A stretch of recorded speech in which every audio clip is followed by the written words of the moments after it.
Hi there, Chris here. So I wanted to show, let's see, Brett and Tinny were interested in what's inside this enforcer. And so I thought I would show the insides and kind of how you go about picking them and so forth. So because I have the key, I can take out the set screw that holds this in. And as you can see, this one's really deep. It does have, I think overall it has 11 discs. So, and the way I lay these out is just how they came in. So that would be the first one, and then you get a spacer, and then the next one, and so on and so forth. So first I'll get these all out. And then I will show how to go about reading the key and what my strategy is for picking them and so on and so forth. So, oops, you don't want to lose any of these. And you want to keep things pretty much in order. And we'll go over these false gates, which are really kind of interesting how they come into play. And as you get deeper in here, as you can see, it's harder to get these things out.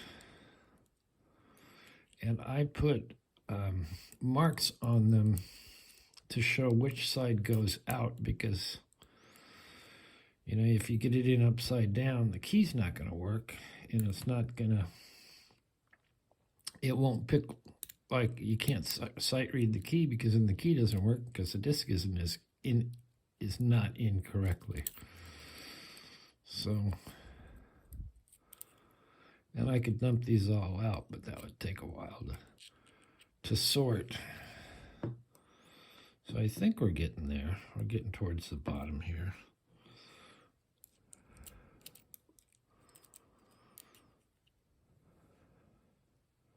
And I was happy to get this one.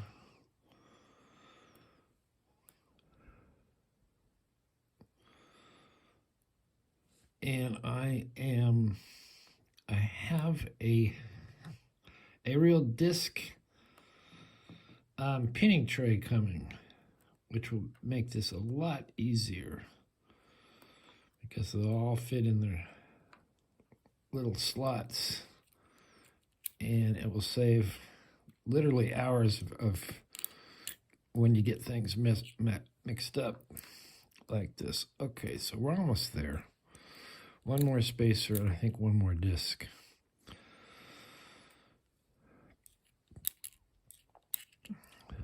Nope.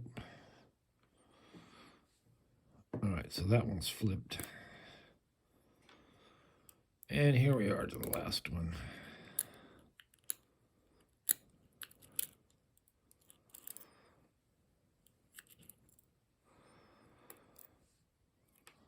So keeping everything in order. So that's how that shakes out. And if I were to pull this out, the balls would fall out and everything would fall out, which is fine. I mean, you can put it back together. So the first one is, we're going to look at the key and the disc. The first one is the one we tension off of. So that's this portion of the key, that little no cut.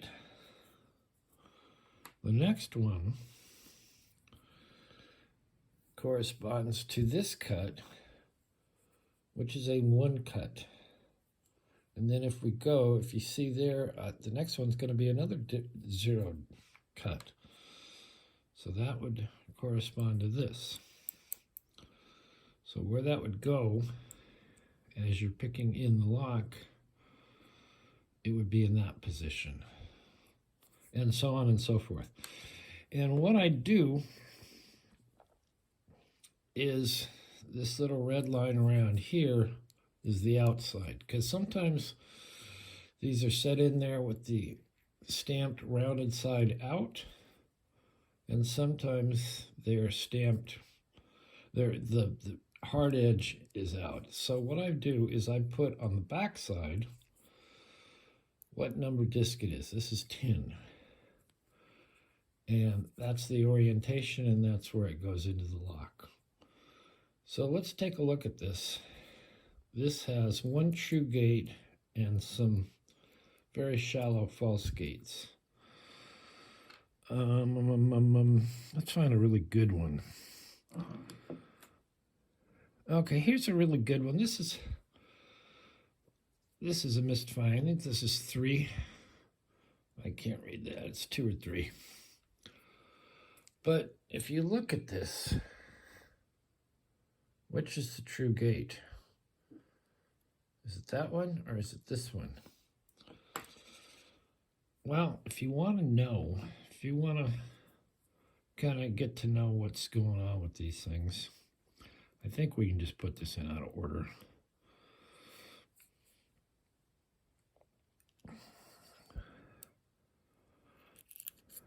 And even putting them in is a pain.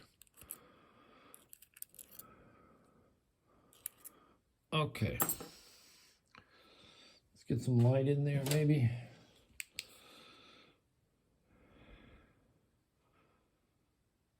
Okay, can you see? Let's see. Really hard to get the light in there.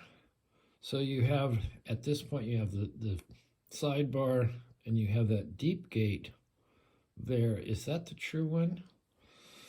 Yes, it is. And it's just slightly deeper than the one to the left of it. You see that right there. And the way I would sight read this, the key and this disc, is you see right in the middle, just about between that edge on the right and that edge on the left, right, that gate is right over the sidebar, right at the sidebar, and it's right, that little tag on the bottom, you see all these little tags, tag, tag, tag, tag, tag. It's right there. So that, I would read that as a 3. And I would be, actually, it's a 4. Actually, it's a 4. It's a little bit farther. So, very difficult to tell sometimes if it's a 3 or if it's a 4. But after you've messed with them long enough, you can kind of tell. And so we'll take that back out. And we'll put it here, and we'll put it back where it goes so it doesn't get out of order. So when I'm in there picking, I turn everything to the right, clockwise, get my pick in, and as you can see, this is where everything lines up.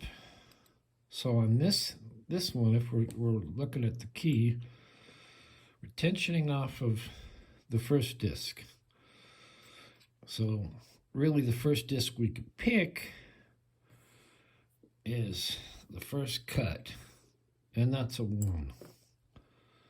So you want to try and feel somewhere in there and find a nice defined gate, and that should be the true gate. The next one is going to be a 0, so we're going to be down here. And the next one after that is I think it's another 1. So you want to feel back in there. Now the one we were talking about, it's like a 3 or a 4, so you want to put tension on it and see which position it gives the most give on, and it's going to be approximately the width of there. I mean, it might go from here to here, but then they throw in other things to fool you. This one is very well defined. No other gates. It's actually, there are some gates, but it's not sharp-sided. So it's not as defined as, let's find a sharp-sided one, as say this one. So they give all different kinds of feedback. That's a little bit more defined. So, and here's one that's like, oh, wait a minute, which one is it? Well, it's going to be the deepest one. But there's not much difference in feel from that one to that one. So that goes into all the kind of the learning of the feedback and being able to read it. Pardon me.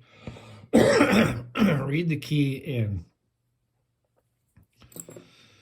read your picking and all the feedback that goes into that. So there's that part. And then I'll do a picking video fairly soon and show what it looks like and feels like. Anyway, thanks for watching. Hit the like, ask a question, and we will see you next time.